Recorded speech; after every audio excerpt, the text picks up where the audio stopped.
ক্লাবের এই কাওয়ালি সন্ধ্যা বাউল সন্ধ্যার সংমিশ্রণের মধ্য দিয়ে বর্তমান প্রেস ক্লাবের নেতৃত্ব আমাদের দেশের একটা জাতীয় মূল্যবোধ চিন্তা এবং সংস্কৃতির যে সংহতিকে ধারণ করে তার একটা বড় প্রমাণ।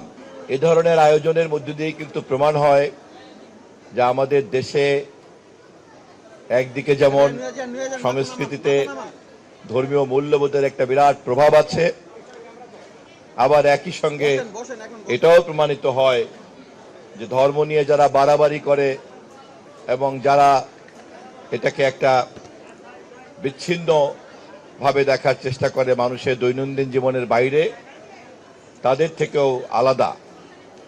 কাওয়ালির মতো এরকম একটা সংস্কৃতির চর্চা আমাদের উপমহাদেশে ইসলামের মতো শান্তির ধর্ম প্রচারের একটা বড় মাধ্যম হিসাবেই কাজ করেছে।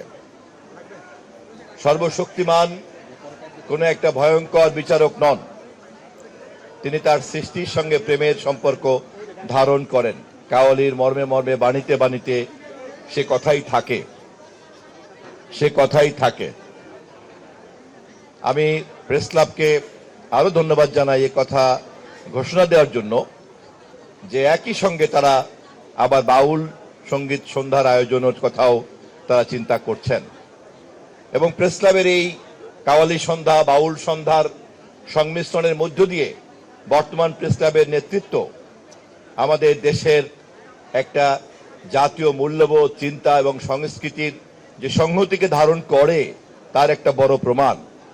এবং সেই কারণে আমি সরকারের পক্ষ থেকে এবং দেশবাসীর পক্ষ থেকে এই ধরনের চিন্তাকে আরো অনেক বেশি বেশি করে পরিচর্যা এবং লালন করার জন্য আহ্বান জানাতে চাই।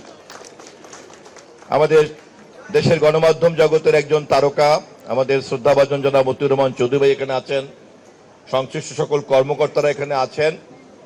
আমি যতদিন এই দায়িত্ব পালন করছি ততদিন আপনাদের সকলের সঙ্গে আমার সম্পর্ক শুধু মন্ত্রী হিসাবে নয়, প্রেস ক্লাবের একজন সদস্য হিসাবেও আপনাদের সঙ্গে আমার আগেও দেখা হয়েছে এবং ভবিষ্যতেও দেখা হবে। আমি এজন্য ধন্য অনুভব করছি এবং ইতিমধ্যেই যে সামান্য সঙ্গীতের যে তরঙ্গ আমরা পেলাম তাতে আমরা বুঝতে পারছি যে পুরো অনুষ্ঠানটাই আপনাদেরকে একটা ভিন্ন ধরনের স্বাদ দেবে, বিনোদন দেবে এবং আধ্যাত্মিকতার মর্ম বাণীতে পৌঁছে দেবে। ধন্যবাদ সবাইকে।